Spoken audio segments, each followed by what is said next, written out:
Hi friends, welcome to ஜாஸ் fashion Tamil. இன்றைக்கி நம்ம என்ன பார்க்க போகிறோன்னா, சிக்கன் கிரேவி எப்படி ஈஸியாக சமைக்கிறதுன்னு பார்க்க போகிறோம். அதுக்கு தேவையான பொருட்கள்: வெங்காயம், ஒரு பச்சை மிளகா, 3 தக்காளி, கொத்தமல்லி, நெக்ஸ்ட்டு சோம்பு, கிராம்பு, அன்னாச்சிப்பூ, மிளகு, பட்டை. நெக்ஸ்ட்டு அதெல்லாம் வறுத்து பொடியாக்கி வச்சுக்கோங்க. இப்போது ஒரு கடாயில் எண்ணெய் சூடு பண்ணிட்டு வெங்காயம் நம்ம அரைச்சி எடுத்து சேர்த்து வச்சுக்கோங்க. இப்போது அந்த பொடி ரெடி ஆகிடுச்சு. இப்போது ஒரு ஸ்பூன் இஞ்சி பூண்டு பேஸ்ட்டு, ஒரு பச்சை மிளகாவை நல்லா போட்டு ஃப்ரை பண்ண பிறகு நம்ம கட் பண்ணி வச்சுருக்க தக்காளியும் இதிலே போட்டு சேர்த்து கொஞ்சமாக மஞ்சத்தூள் சேர்த்திங்கன்னா சீக்கிரமாக ஃப்ரை ஆகும்.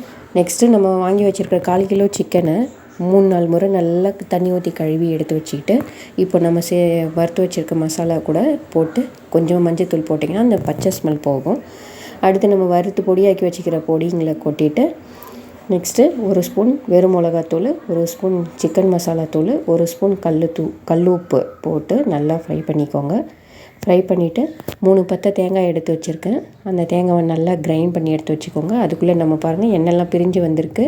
இந்த ஸ்டேஜில் 2 கிளாஸ் தண்ணி ஊற்றி நல்லா கொதிக்க வச்சுக்கோங்க.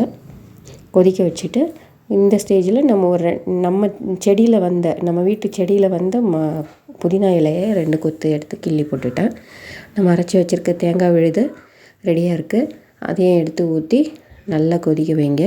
தேங்காய் ஊற்றின பிறகு ஒரு 5 நிமிஷம் கொதிக்க வச்சா போதும். நல்லா கொதித்த பிறகு ஒரு கைப்பிடி கொத்தமல்லி தழையை பொடியாக கட் பண்ணி சேர்த்துக்கோங்க. அவ்வளோதான், நம்ம சாப்பிட்றதுக்கு சுவையான சிக்கன் கிரேவி ரெடியாக இருக்குது. வேக வச்ச வறுத்து முட்டை 1